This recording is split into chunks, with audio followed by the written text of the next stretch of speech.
Hello everyone, we're continuing to deal with the source of the Minyan. And as we said, either the source is the sin of the spies with the rebellion of Korach, or the brothers that went down to Egypt during the famine. Is there another ramification we can bring? And I think the ramification is more emotional than halachic, but important. Rabbeinu Bechaye, one of the Gdolei Arishonim from Spain, says on his Perush and Chumash and Sefer Vayikra, that while we need a minyan for kol davar shebikdusha, kaddish kedusha baruch hu, etc., and while the Gemara learns it from the rebellion of Korach together with the sin of the spies, Piresh Rabbi Yaakov, I don't know who that is, she'ein nuscha zo medukdeket. This version is not precise. She'ein lahavi ra'aya. You cannot bring a proof to one of the holiest things we do, namely daven in a minyan, from the biggest sinners in the Torah, the 10 meraglim that caused the Jewish people a 38-year delay of going into Israel.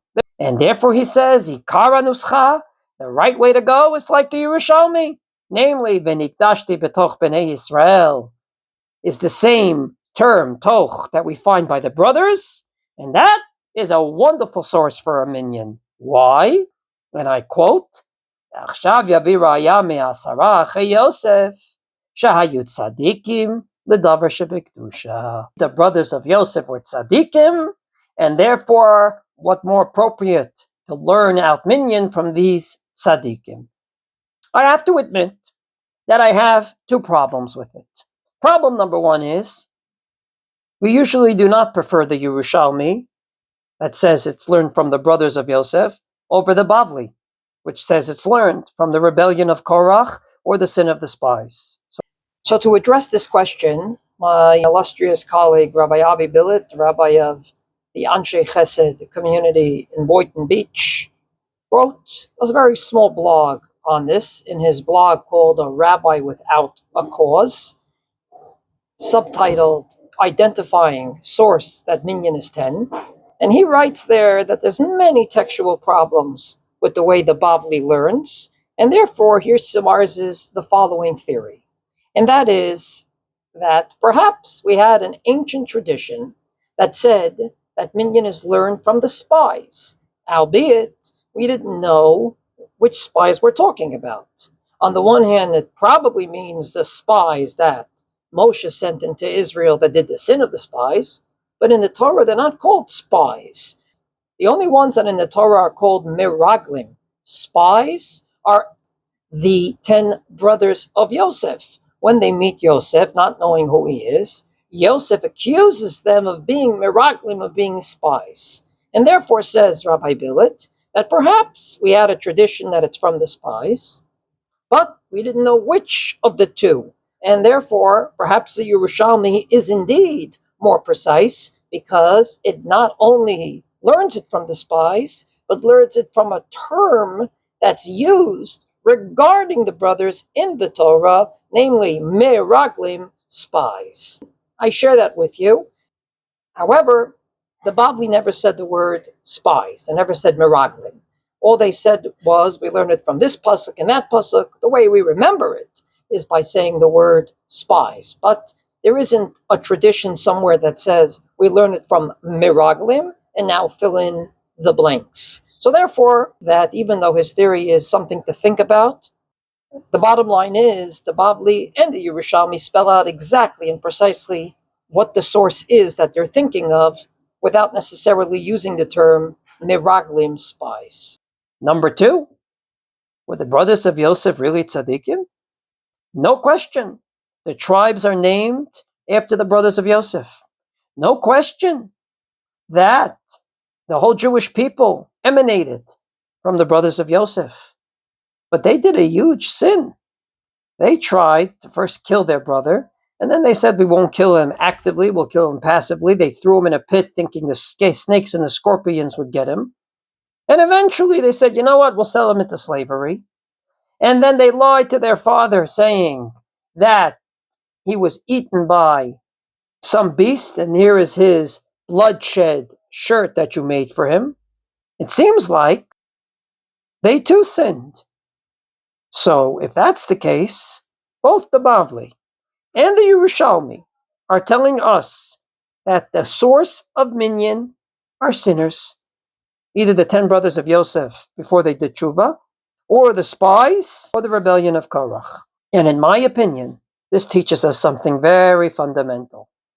If you want the benefits of the Jewish people, the benefit of Va'ani tfilati lecha Hashem et ratzon, I offer a prayer to you, God, at a time which is a favorable time. When is it an et ratzon? The Gemara says when you daven in a minyan.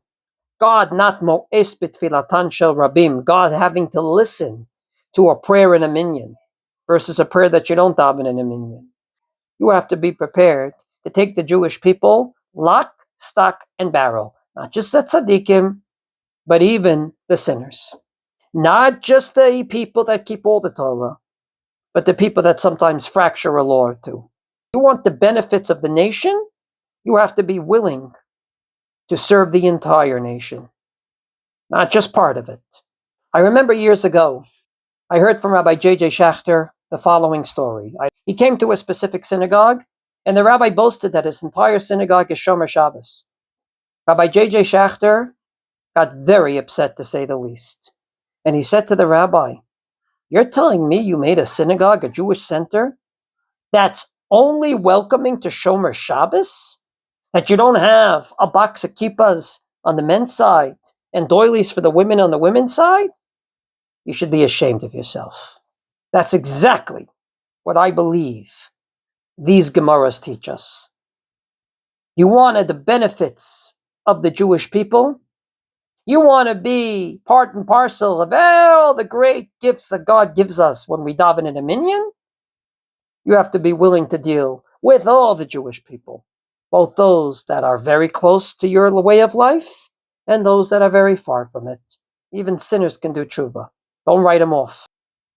Yisrael, afal pi shechata, Yisrael hu. A Jewish person, even if he sinned, is still part of the Jewish people.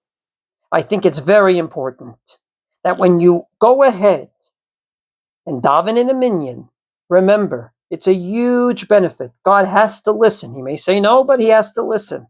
It's a huge benefit to be able to say Kaddish and Kedusha and Baruch Hu, and hear Duchening, and hear Aleining and a Haftorah, on one condition. You're willing to take responsibility for all the Jewish people, whether they're sinners or tzaddikim. On the holiest day of the year, where there's barely a Jew that doesn't find themselves in shul, we start the prayer service on Kol Nidrei night with the following words. Not Shema Yisrael, not God Hashem Elokim. That's the way we end. We say, Anu metirin lihitpalel im ha'avaryanim. God, we're about to ask you for the unbelievable. Forgive us for our sins. The basis is we are willing to daven with sinners. Therefore, the Gemara says that any time there's a drought and you're asking God to stop the drought, you have to have sinners there. You want benefits for the Jewish people? Take responsibility for all the Jewish people. Judaism doesn't belong just to the religious. Judaism belongs to us all.